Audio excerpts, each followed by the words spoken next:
Chapter 186, The Mnemonic Art of Assimilation. It was the dead of winter and some ice had already formed on the surface of the streets. The frosty wind cut through the air like a knife as if a demon was walking the streets, giving pedestrians an awe-inspiring feeling which sank into the depths of their soul. The hooves of Han Shao's horse pounded against the ground of the streets as everyone followed closely behind. Everyone had severely grave expressions pasted on their faces, having already made their preparations that they would be charging head-on into great trouble. A dense concentration of hooves sounded in front of Han Shao. The presence of 10,000 fiercely charging horses assaulted him before he even seen anyone. The demon slayer edge was gripped loosely in his hand right now as a coolly composed Han Shao discarded all the stray thoughts in his mind. He focused his concentration like he never had before, adjusting his breathing and heart rate to his most ideal condition. Even the pain originally emanating from some of his wounds began to fade away. When he focused his attentions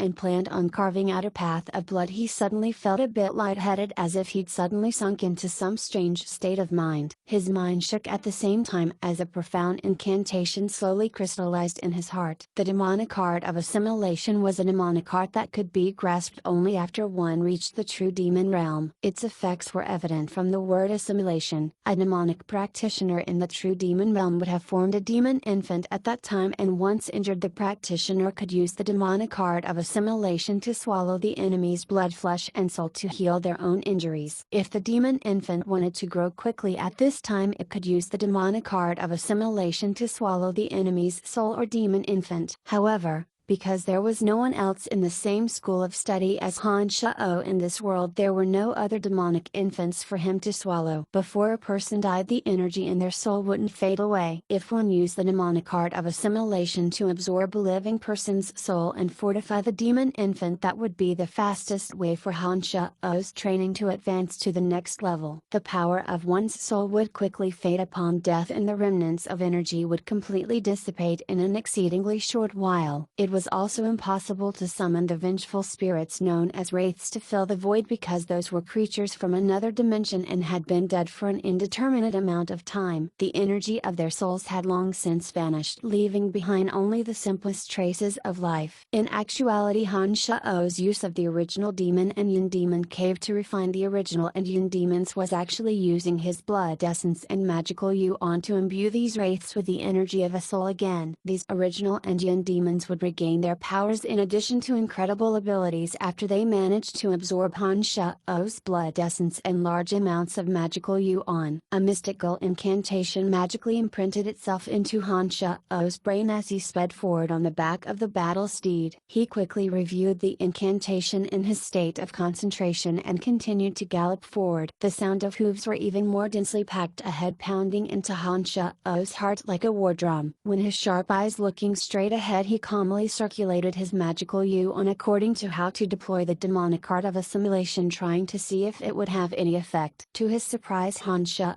discovered that he could circulate the magical yuan smoothly according to the requirements of the mnemonic art of assimilation, not meeting any obstacles at all. Han Shao finally realized that since he'd reached the true demon realm, many of his meridians had been carved out by his magical yuan, and the meridians that the mnemonic art of assimilation was circulating through happened to be similar to the ones needed for the mystical glacial spellfire. Although they weren't the exact same set of meridians, the current set was clear and without obstacle at all. Han Shao's thoughts raced as he immediately sensed the changes in his body. As he circulated the mnemonic art of assimilation and focused his concentration on his empty left hand, a thick black cloud of magical mist materialized as a spinning black hole full of an eerie and hard to define presence. There were many black flecks sparkling inside, giving off a frightening feeling. The vortex hovering over the palm of his hand wasn't that large, but Han Shao understood that this meant he'd fully grasped the mnemonic art of assimilation, and he would only know its effects when he actually tried using it on someone. You in the front, halt for questioning or be killed without exception. A fierce roar sounded out from in front of Han Shao at this time. A dense collection of knights whipped forward with battle rage. The silver spears in their hands flared with dark green fighting aura, appearing quite piercing in the darkness. Hey, I just so happen to want to see who's going to kill who. Han Shao laughed wildly as he clinched with his legs. His horse shot forward even faster as it made for the knight. In the moment that they were about to crash into each other, Han Shao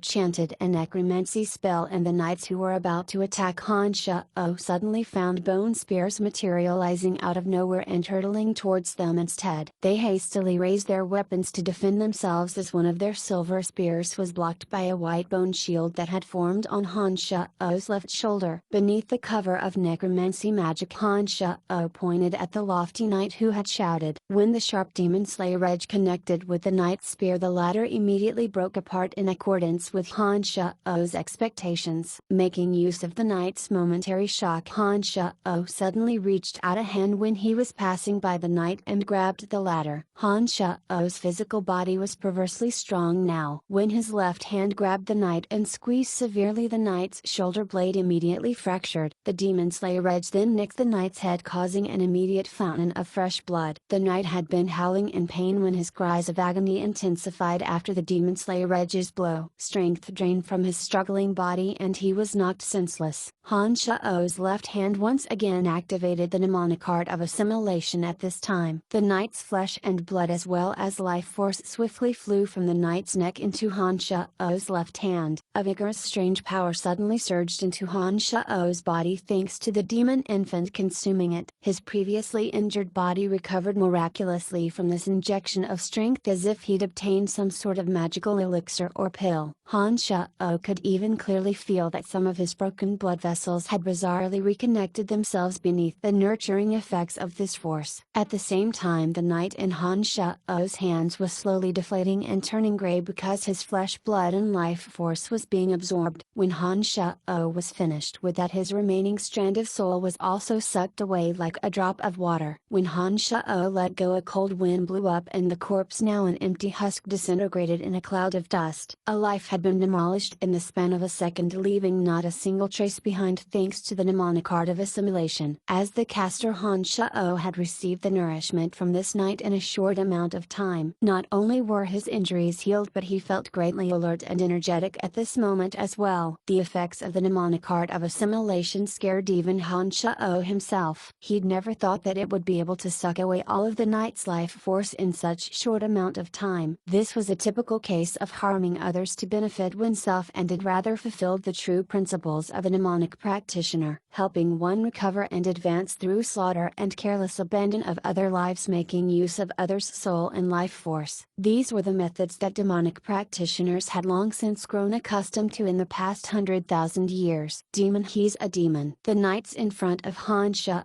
stopped in their tracks with shock after seeing their leader die in such a horrifying fashion. One of them yelled in panic. Han Shao's methods had obviously surpassed the limits of their understanding, particularly when Han Shao's left hand devoured their leader. The blood and bone fragments flying everywhere made his left hand appear like a man-eating demon. It made all this very difficult for the knights to accept. Han Shao had now charged deep into this group of knights. Due to the narrowness of the streets, the way forward was completely blocked. He was forced to lower his speed due to the crush of people around him. Han Shao had been ready for a cruel round of attacks when he realized those around him had all fallen into a stupor. They were all looking at him in horrified fright and no one dared make the first move. Chapter 187, Flying Emily and the others took advantage of these people's stupor to unceremoniously rain attacks down upon the knights. Dazzling spells and fierce fighting aura exploded at the same time, smashing into the knights like bombs and causing great injuries and casualties. Faced with extreme threat to their lives, the previously shell-shocked Griffin Legion knights started fighting for their lives. Javelins, arrows and sharp spears all shot toward Han Shao's groups. The knights had completely blocked off the street, and so Han Shao's group would have to meet them in head-on battle if they charged over. When the Griffin Legion knights shrugged off their fear and fought desperately, they immediately became a great hindrance. However,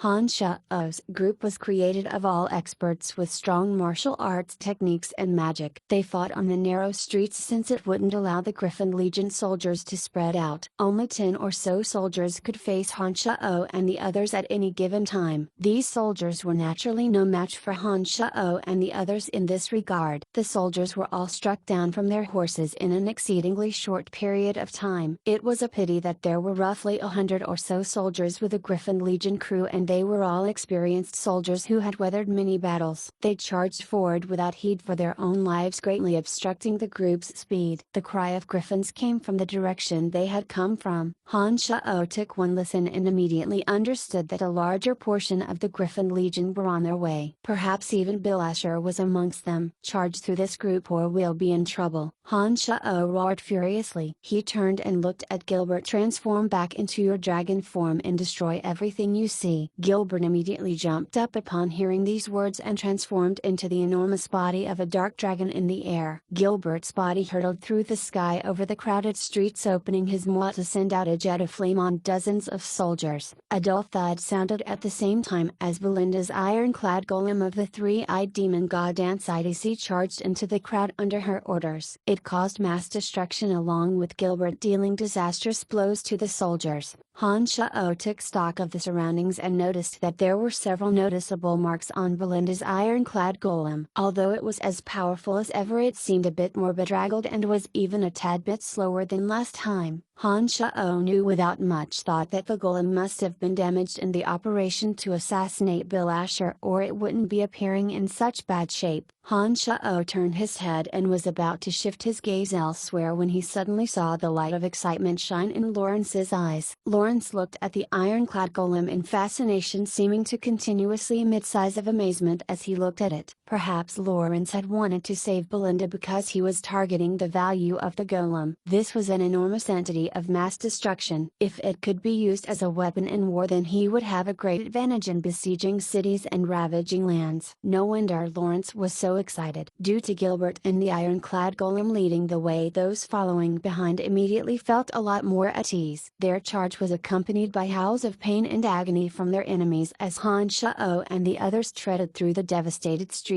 Continuing forward, several large earth spikes suddenly appeared towards the front at this moment. They were all several meters long and shot fiercely towards the low-flying Gilbert. 2 water dragons also materialized into existence, also churning ferociously towards Gilbert. Gilbert had been squalling in his excitement when he was hit on all sides in his stupor. His large body completed a forward roll and fell down again. The knights who were still alive after all his attacks immediately shot all their weapons at Gilbert, injuring him as well. Damn it, you guys actually injured me. I'm going to kill you. Gilbert shrieked after a howl of agony and spewed flames towards the water and earth archmages in front of him. His enormous body thrashed and crushed some houses around him as he once again took to the air. We go, one of the archmages said coolly as both of them used the levitation spells to float into the air and leave in another direction. Don't chase them, we need to get out of here. Han Sha'o immediately yelled out when he saw that Gilbert seemed to want to chase after the 2 magi in his rage. Gilbert had just set foot into this world and lacked sufficient battle experience. He was also full of himself and quite arrogant, so no wonder he'd been injured by the 2 magi. If they didn't have Gilbert with them, the group may not be able to destroy a section of the city wall later with only the slow-moving golem by itself. Therefore there was no way that Han Sha'o would allow Gilbert to leave at this moment. Due to the contract between Han Sha'o and Gilbert, although the latter complained a bit after receiving Han Sha'o's order, he continued charging forward in the end. However, his speed wasn't as fast as it had been. It seemed that his injuries were indeed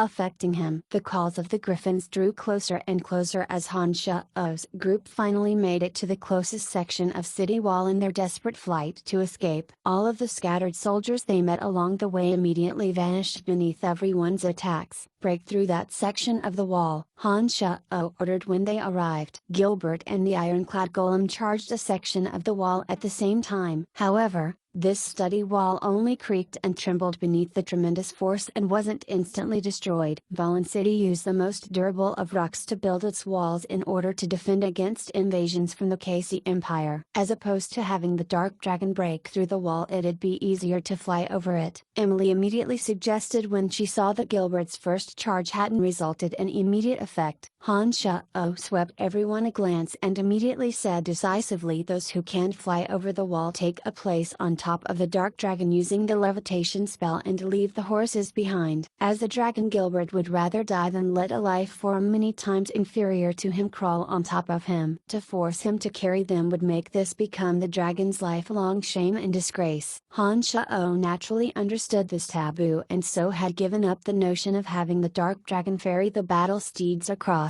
Angelica, Candace, Caspian and members of the Battlefire mercenary band who weren't able to fly immediately discarded their horses and leapt on top of Gilbert. Emily grabbed the chubby hotel owner Elaine and slowly flew up as well. Lawrence used an expensive flying scroll and also flew up leisurely with the assassin Lucky. His speed wasn't that slow, so it looked like the scroll must have been the work of at least a wind grand magus. To Han Shao's surprise, Belinda from the Calamity Church released another golem shaped like a kite. It was made out of bizarre wood and actually brought Belinda and Johnny into the air. They weren't as helpless as Han Shao thought they would be. Everyone started showing their hidden aces in this time of need, and this was also when Han Shao suddenly realized that apart from the mercenary band and Caspian, everyone else was rich and all had objects that could allow them to fly and take them away from here. Seeing that everyone had taken their places, Han Shao moved to Phoebe's side. She too was preparing to leap up to the dark dragon's spine, but Han Shao suddenly grabbed her by the waist and activated the art of the mnemonic ninth heavens to soar into the sky amidst Phoebe's panicked expression. A faint fragrance flowed into Han Shao's nose due to their proximity. Phoebe's breathing was a bit labored in her panic and her eyes sparkled with an odd light. Her red lips drew close to Han Shao's ear in her incredulity. "How can you fly?" Not only Phoebe but even Lawrence, Candace and the others were all looking at Han Shao dumbfounded. Exclamations of disbelief sounded from the back of the dragon as they too couldn't seem to understand why Han Shao could fly. What surprised them even more was that despite bringing Phoebe along, Han Shao's speed was actually the fastest. He'd soared over the city wall like lightning in the span of a second and continued his flight to the other side. He hadn't flown as they'd run for their lives because for one it was an enormous drain on his resources. Flying drained Han Shao's magical yuan quickly, whereas it drained Emily's mental strength. For an archmage such as Emily, using the levitation spell was an enormous depletion of her mental strength. Prolonged flight would quickly exhaust an archmage. In addition, for an archmage of Emily's level, her speed wasn't that much faster than a horse's even if she flew. Long stints of flying was also quite tiring for great dragons. Gilbert had flown with everyone on his back for a while and he'd also suffered injuries from the soldiers earlier. This was why Han Shao only commanded him to give everyone a ride now. Now that they had left behind the battle steeds and the Griffin Legion soldiers were hot on their tails, flying wasn't an easy thing for any of those in the group, but they all had to grit their teeth and bear it, hoping to get as far away from Valen City as possible. Their pursuit didn't let up. As the group cleared the city wall and continued flying forward, Han Shao turned back to see 1,000 cavalry and a dense collection of black dots in the air in hot pursuit. It looked like Bob Asher was truly enraged this time and wouldn't stop until he had killed them all. The Curlin Grand Canyon, the geographic marker that separated the Casey and Lancelot Empire, was just ahead. There were many great and small mountain ranges around the Grand Canyon with thick growths of trees and not that many people. They'd be able to shake off their pursuers if they set foot into that area. Thus, once their path had been plowed, Han Shao once again became the leader. He explained the situation at hand and then dashed forward with Phoebe in his arms, the dark dragon following close behind. In these moments of danger, everyone was flying full speed ahead. Lawrence and Belinda, however, were looking at Han Shao in the front with odd expressions of excitement. Their speed kept increasing, seeming to want to pull ahead of him. "You've concealed this operations from both of them and was the person in charge from beginning to end. Those two proud people must be a bit irritated. Now that you're flying faster than them with me in hand, they must be even angrier." Phoebe looked behind her and then said softly to Han Shao, "That seems to be the case, but there doesn't seem to be a need for this at all." Han Shao abruptly understood why. "If you weren't the person I liked, then I'd want to triumph over you as well, since you best me in all areas." "Hey, such is human nature," Phoebe explained lowly and then mischievously said next to Han Shao's ears, "Will you beat them?" Laughing loudly, Han Shao felt a surge of heroism in his heart that he forgot all about the danger at hand. Looking down at the beauty in his arms, he said lowly, "Hang on tight, I'm going to make them despair soon." Chapter 188, Inner Conflict. Han Shao's art of the mnemonic ninth heavens was more than a bit faster than the levitation spells that the archmages could cast. Therefore, when he circulated his magical yuan during his flight, his speed was faster than anyone could possibly imagine. Because he had previously used the mnemonic art of assimilation to absorb the flesh, blood and souls of one of the knights, his injuries from when he'd clashed with Bob Asher has been completely healed. When he flew now, his speed was like a loose arrow. He flashed through the dark sky and disappeared from view. Lawrence and Belinda were inwardly rejoicing as they drew close to Han Shao, only to see his speed suddenly double and disappear from their line of sight. Shaking his head with a wry smile, Lawrence was full of agitation as he became even more aware of Han Shao's amazing abilities. He also made up his mind at this moment that he would recruit Han Shao under his banner. "Well?" Han Shao slowed down after increasing the distance between him and the other two. "How did you do it?" Phoebe's voice was full of surprise. Hey, don't pay attention to that. The reason I can fly through the air is not because of necromancy." Han Shao smiled with explanation. Dawn was about to break after a night of chase. The Kurlan Grand Canyon was bathed in morning light as the sun slowly began to rise. As he looked back, Han Shao discovered that Gilbert, Emily, Lawrence and Belinda's figures were slowly approaching. When they caught up to Han Shao could also see a dense gathering of black dots in the distance. Judging them their distance, Han Shao discovered that his group had maintained an ideal distance from the Griffin Legion soldiers. When he looked at the Kurlan Grand Canyon beneath them, Han Shao encouraged everyone, "We'll be able to make use of the complicated terrain within the Grand Canyon and use accumulated snow on the trees to conceal ourselves. The Griffin Legion soldiers won't be able to find us then." Everyone knew what to do without further instructions from Han Shao. Everyone became even more enthusiastic as they charged forward. They indeed reached the Grand Canyon before the soldiers made caught up to them. The Kurlan Grand Canyon was vast. The mountain ranges, lakes and forests within were located between the Lancelot Empire, the Casey Empire and the Orcs. The Orcs lived in the territory to the west of the Kurlan Grand Canyon, and the border of the Kais Empire was to the north. If one traveled a few days south of the canyon, one would find themselves in Zajoski City in the Lancelot Empire. The Orcs of the Lancelot Empire lived in a triangular region surrounded by the Kurlan Grand Canyon. This area didn't belong to either empire, and the Kurlan Grand Canyon was always the focal point of conflict whenever war broke out. However, a few cities and towns still existed in such a special geographic region, with members from both the Lancelot and Casey empires as well as Orcs living amongst them. They used this special geographic region to conduct mutually beneficial transactions. The merchants and adventurers from all three nations coexisted peacefully within these cities and towns before war broke out. Of course, as runaways, Han Shao's group didn't plan on hiding in these places. All of them landed as soon as they entered the Kurlan Grand Canyon. As someone who'd long since run a merchant guild, Phoebe and the highly competent Emily immediately took control of operations. The two of them discussed briefly and walked forward after settling on a direction. Much snow was accumulated on the densely packed trees, almost completely blotting out the sky. To Han Shu's group, this was an area perfect for concealment, and the Griffin Legion soldiers in the sky would be hard-pressed to pick up their tracks once they took the cover under the trees. Therefore, when everyone landed, they purposefully moved towards where the trees and grass grew the thickest. It wasn't the most convenient for Phoebe to be in Han Shao's arms now, so he indicated for her to leave his grasp. As a sword master, Phoebe first moved her body back and forth in his grasp, seeming to be greedily taking in the warmth of his body, but when she noticed that everyone was walking on foot and Candace even seemed to be looking back at her with a trace of a smile, she finally tore herself away from Han Shao's grasp with a reddened face. The frost winter wind pierced her bones. As mages, Emily, Angelica and the others were all wrapped in thick furs. They had been subjected to the cold wind for so long under the night sky and were now all shivering with cold. Thus,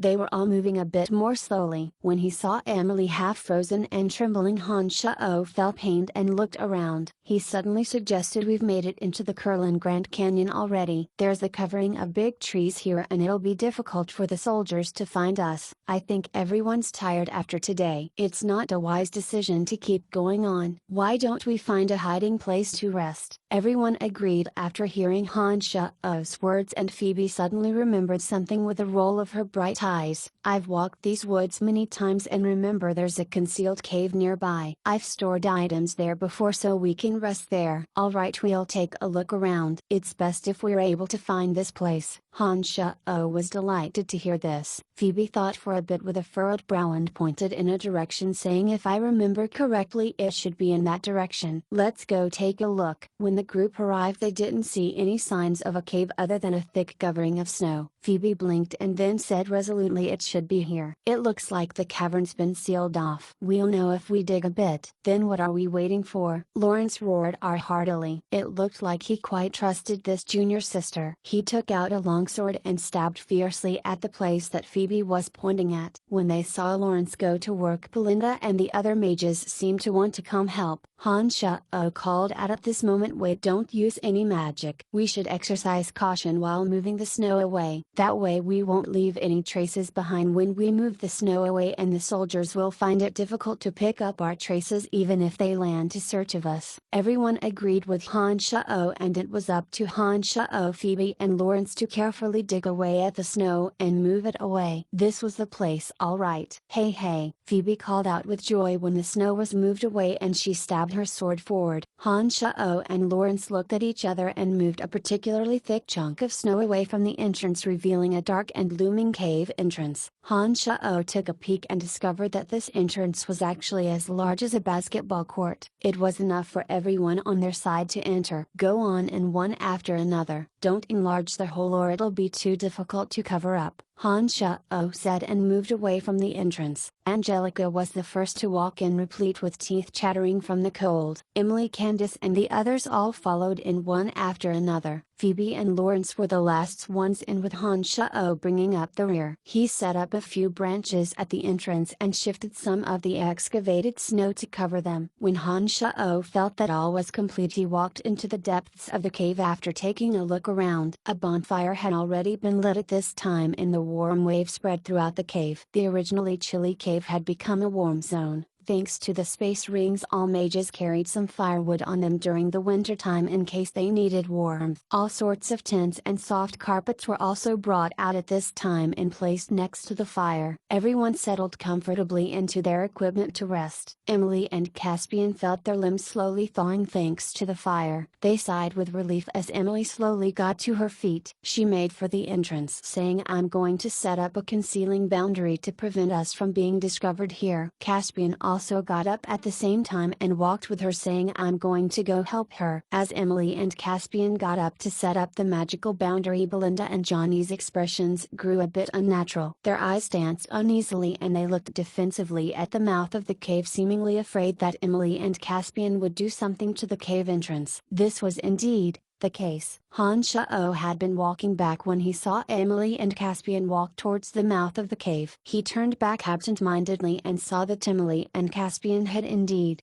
set something up at the entrance of the cave out of wariness. "Miss Belinda, you should pay us the fees that you still owe us." Just as Han Shao was looking on in astonishment, Candace was already looking at Belinda unhappily and spoke with an irritated tone. Everyone had worked together before because they had a common enemy, and the relentless pursuit from the Griffin Legion had made it so that they couldn't relax even for a moment. This was why they hadn't taken each other to task for debts. Now that the threat from the Griffin Legion was temporarily abated, the already existing conflict between people began to come into play. "You're already quite lucky to be alive. Sorry, the Calamity Church has never had the habit of paying our mercenaries." Belinda's voice was quite soft as she flicked a glance at Candace, replying non-committally. Clang rang out as Candace's broadsword was unsheathed. She glared ferociously at Belinda. "I escorted you to Valen City. Not only did I not receive a single gold coin of my payment, you even tried to kill me. Looks like it's time to settle our debts. I think you'll regret trying to do anything." Belinda was obviously not afraid of Candace. She turned to look at Johnny and took out a scroll with the image of Ansidc on it. "The cave is only 3 meters tall. Your golem won't be able to do much if it's released." Candace snorted and walked towards Belinda. It looked like she was planning on making a move. Phoebe had been standing by Han Sha'o's side and was basically his sister to Candace. When she saw that Candace was about to make a move, she unsheathed her longsword without hesitation and was already flaring milky white aura from its tip. Belinda had had a disdainful expression in her eyes when they lit up upon seeing Phoebe's milky white aura, seemingly surprised. "Humphrey, you're looking to die." Johnny's chest wound had been dressed as was now covered by gauze. The sword in his hand right now was sparkling with thunder and lightning, and he didn't seem any weaker than Phoebe. "Give them their payment." "You should have paid this, otherwise you'll die." Han Sha'o quickly sized up the situation and walked over with a cold face to Phoebe's side, looking at Belinda and snorting coldly. Gilbert also cackled as he cracked his knuckles. Caspian and the Battlefire mercenary band also stood on Candace's side. It looked like a fight would break out as soon as Belinda refused to back down. Although Belinda's voice was soft, her temper was quite stubborn and she didn't display any fear at this time. She seemed to be prepared for a hard fight. "This doesn't seem to be the time for inner conflict." Hey, Miss Candace, how much do they owe you?" "I'll pay it for them, so let's not fight over this right now, shall we?" Lawrence suddenly stood up to everyone's great surprise and smiled to smooth things over. Chapter 189,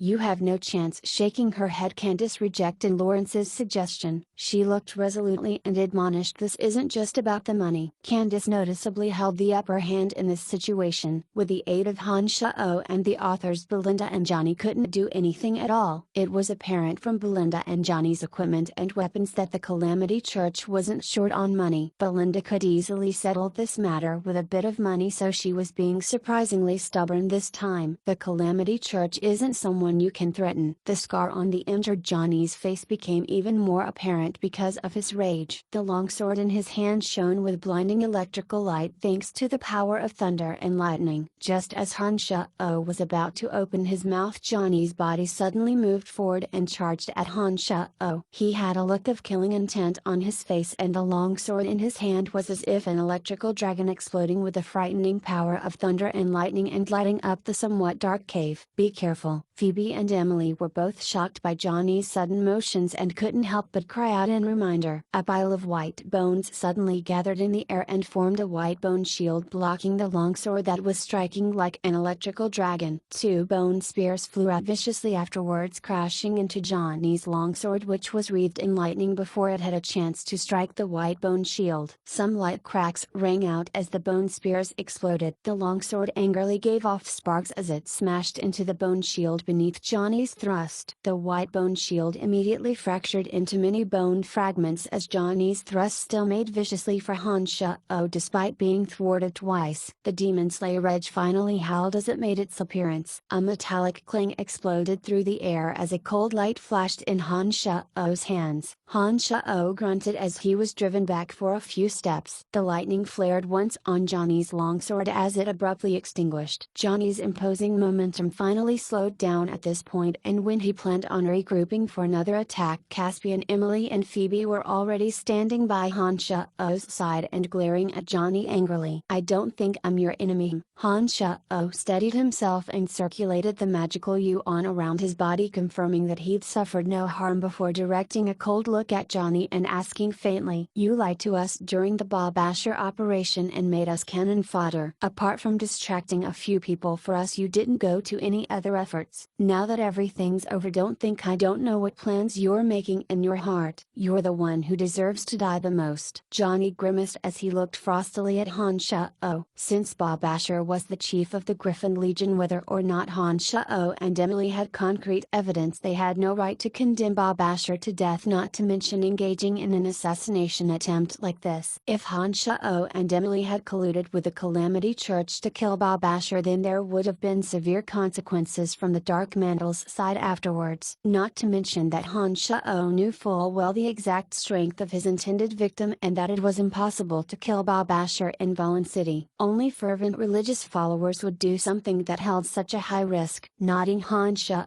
smiled faintly. Since things are out in the open, don't blame me for cutting our relationship here then. You've already made a move against me, don't blame me for doing the same. Han Shao turned to look at the wryly smiling Lawrence after speaking. You still want to help them now? Spreading his hands, Lawrence took a few steps back. He smiled ruefully. I'd been quite interested in the Calamity Church's golem and wanted to obtain the method to make one through peaceful means. It looks like that's not too likely now. Lawrence's words also confirmed Han Shao's earlier speculation. For someone concerned with only his matters, he must have had something else on his mind to suddenly give Belinda and Johnny a helping hand. Lawrence's words were an obvious indication that he was standing on Han Shao and Phoebe's side. Nodding, Han Shao smiled slightly at Lawrence. Many thanks. Do you think you've got us? Standing behind Johnny all this time, Belinda finally spoke up and took out the item she'd used to seal the golem. It looked like she was finally going to make a move. Hey, you won't have the chance to use that. Han Shao laughed for a long while and used the demon infant to manipulate the drop of blood essence hidden within Belinda. A mere thought was enough for the frosty air within the blood essence to invade Belinda's body. She felt her neck grow numb and fell backwards in a dead faint. What did you do to her? Belinda's sudden faint shocked Johnny as he looked at Han Shao in great panic. She'll live, but there's no need for you to continue living. It's too dangerous to allow you to live. Han Shao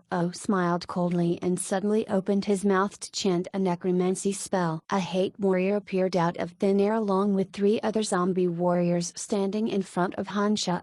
Johnny knew that Belinda wouldn't be able to help him now that things had developed to such a. He hesitated only slightly and immediately turned to run, trying to leave from the only entrance. Both Emily and Caspian suddenly started chanting and several thick branches snaked over adroitly, as well as a cloud of black mist. You can't escape. Emily chuckled and chanted another spell. The cloud of black mist seemed to be some kind of restraint as Johnny's body suddenly stiffened as soon as it neared him. The flexible tree branches then entangled his body. Johnny was a thunder sword smudge all right. He could still barely manage to move even when restrained like this. He lifted the longsword in his hand with difficulty and planned on chopping away at the tree branches that held him down. However, the 3 zombie warriors and hate warrior had already closed in on him. A bolt of lightning flashed as the longsword sliced through the air, hitting the 2 zombie warriors that arrived first and sending electricity through the zombie warriors' bodies. The slash of the longsword made the 2 halt abruptly and never move again. As he deployed the longsword with difficulty and planned on making a move on one of the other zombie warriors, the hate warrior's club crashed downwards and connected with Johnny's sword-wielding right hand. The sharp sound of a bone breaking rang out and the sword slid to the ground after a wail of pain from Johnny. Han Shao had been standing beside Phoebe and the others when he suddenly flashed behind Johnny, deploying the demonic art of assimilation with his back to the others. He absorbed Johnny's wailing soul into the demon infant. When the demon infant had overcome Johnny's soul, it was as if Han Shao had been greatly fortified, and only then did he bring a punch down on Johnny's back. A thud sounded as life drained from Johnny's eyes. He fell down listlessly, a caved-in handprint apparent on his back. After wiping out Johnny, Han Shao's demon infant grew noticeably and began to use the magical yuan to purify Johnny's soul, turning it into nourishment for the demon infant. As the thunder sword smudged, the strength of Johnny's soul was noticeably more abundant than that of the Griffin Legion soldiers. Han Shao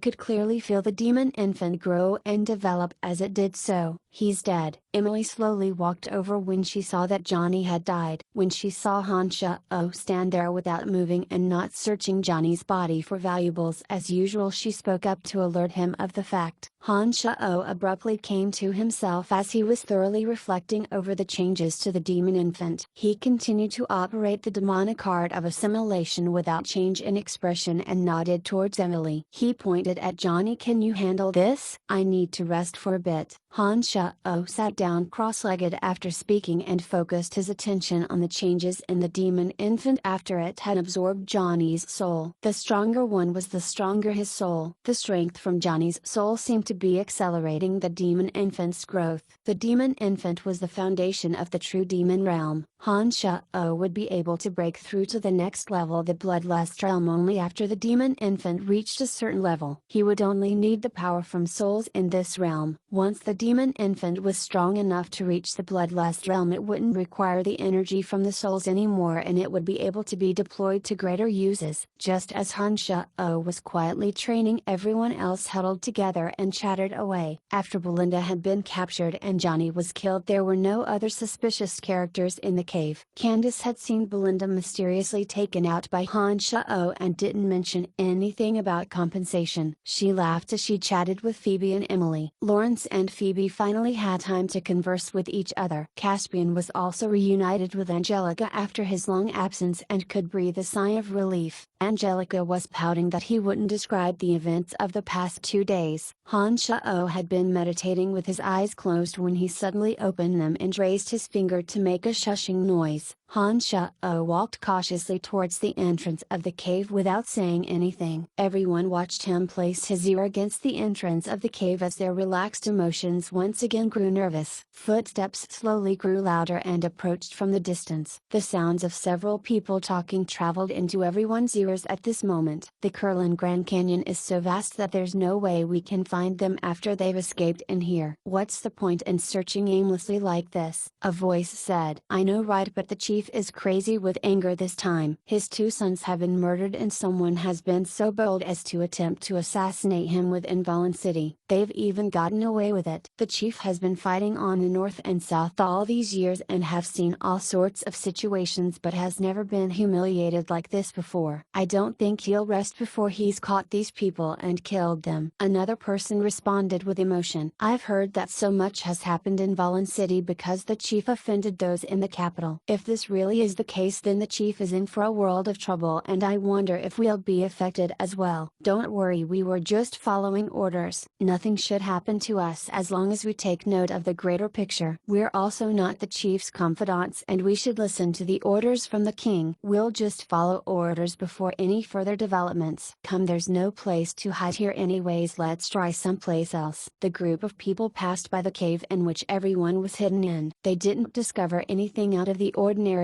and the sounds of them conversing grew fainter and fainter before vanishing entirely. Another 2 groups of people passed by afterwards. Thanks to Emily and Caspian's actions, the entrance to the cave was well concealed. No one discovered anything out of the ordinary and didn't spend more time there. Alright, it's been a tiring night, everyone take a rest. Han Sha-O waited for a while and noticed that there were no further movements outside, so he turned and smiled to those inside. Everyone sighed in relief and nodded before starting to meditate or went to sleep by the warm bonfire. Everyone rested for a day within the cave and spent a full day recovering their strength. Han Sha-O mediated for the entire day and fully absorbed Johnny's soul, recovering his mental strength and magical yuan. It's nighttime now. I think they've forgotten after a day of searching. We can leave now. Han Sha-O got up. Everyone else got to their feet as well and packed their belongings. Emily and Caspian took down the boundary at the door and the group walked out of the cave. Chapter 190.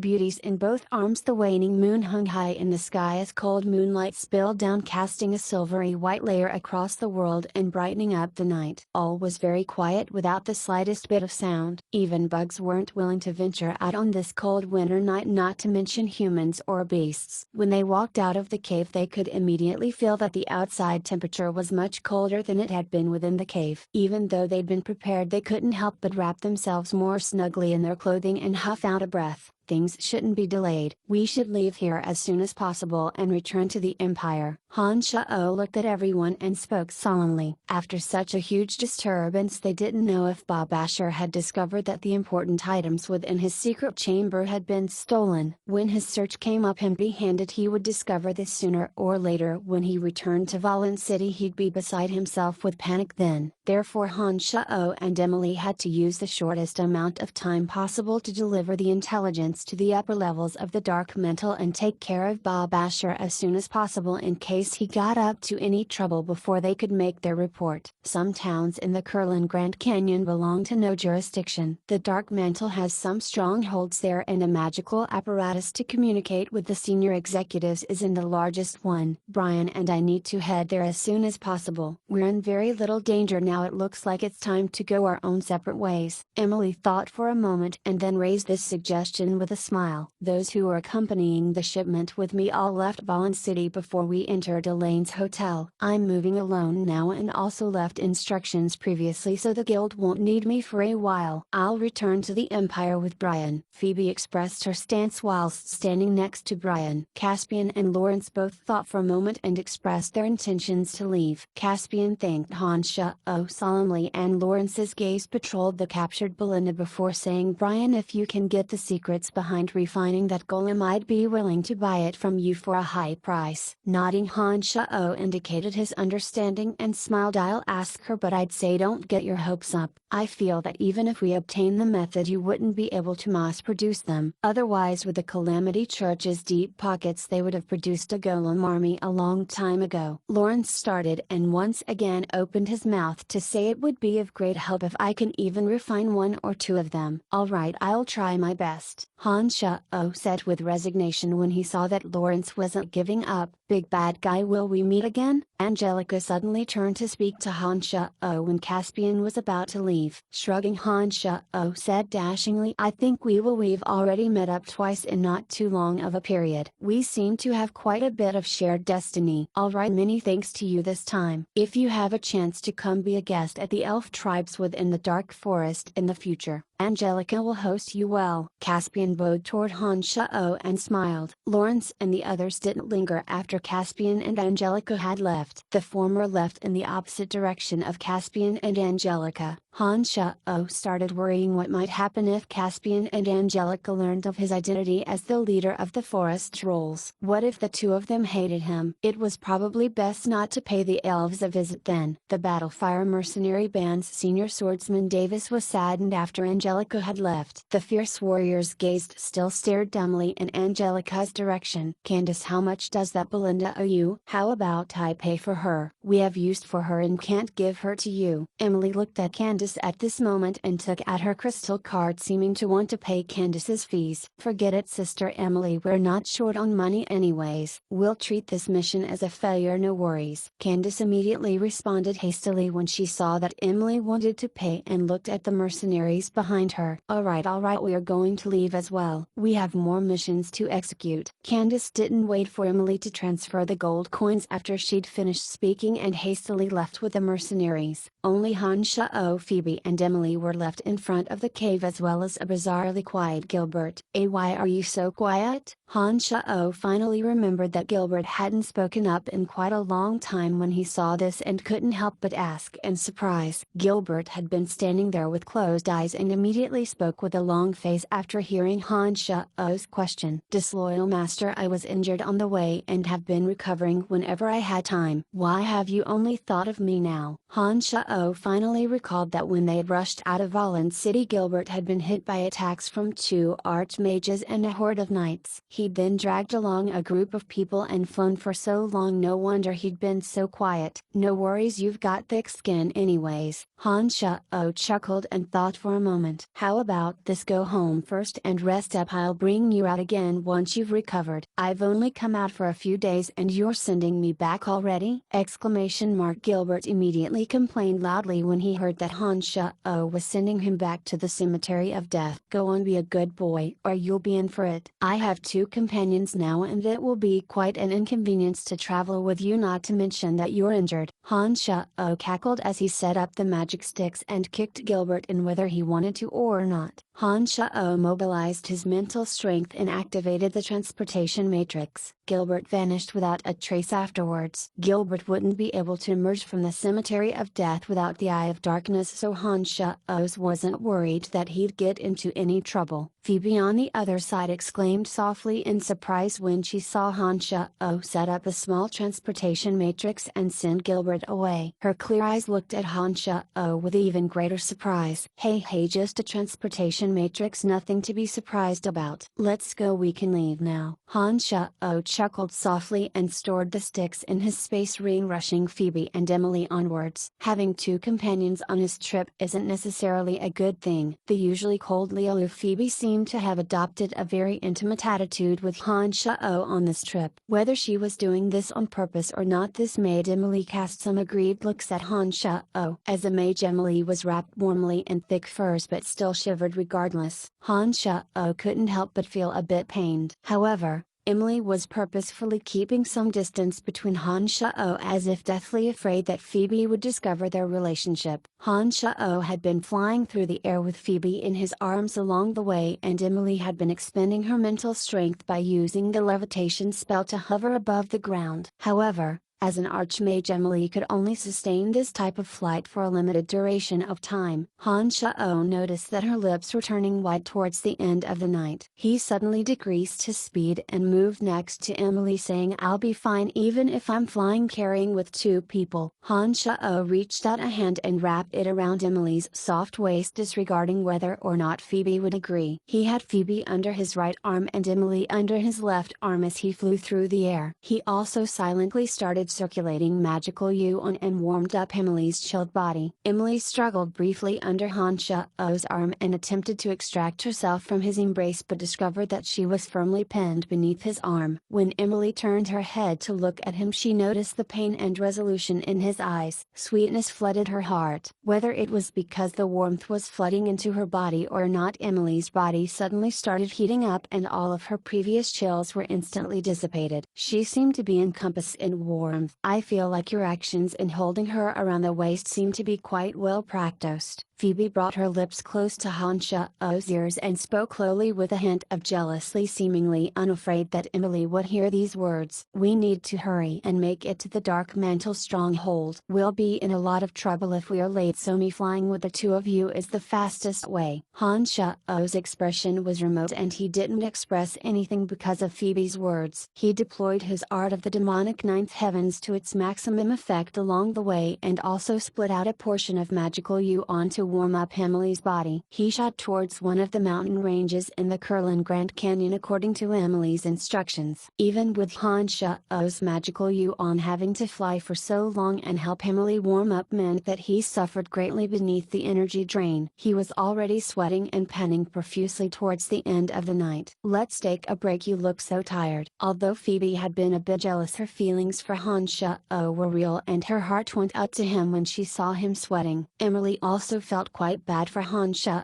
She'd planned on opening her mouth to tell him to rest, but since Phoebe had already spoken up, there was no need for her to say anything. He was indeed a bit tired now. Han Shao had been going non-stop since last night, running after the battle, using all the time within the cave to digest the strength of Johnny's soul afterwards. A pair of sharp eyes patrolled the area as Han Shao discovered a hole in a tree. He landed in front of it with Emily and Phoebe brushing aside some accumulated snow and discovering that there was some space within the tree. "Let's rest inside," Han Shao suggested. The trunk itself was quite solid with only a tall narrow hole in the root. The three of them discovered that the cold wind couldn't make its way all the way inside. Han Shao plugged the hole with his body, whereas Phoebe and Emily occupied the two sides. Although there was some space inside, it was a bit cramped with the three of them. The three of them were pressed tightly against each other. Their arms and legs were pressed against the others and it was a bit difficult to move around. Han Shao took a deep breath in after relaxing and circulated the magical yuan in his body, recovering swiftly from his depletion just now. Emily and Phoebe were pressed against Han Shao's front and Emily's chest and stomach were resting against Phoebe's back and butt. Han Shao's chest was at their shoulders and his hands were resting on his thighs. There was a small sliver of space between his legs and the two girls. It was night and the only source of light was blocked by Han Shao's back, making the cave ink black. Apart from Han Shao, the two females basically had no vision of their surroundings. Han Shao's chest was pressed against their delicate shoulders as he started circulating his magical yuan to transport some warmth to Emily. His left hand on his thigh twitched a little as he started placing it on Emily's.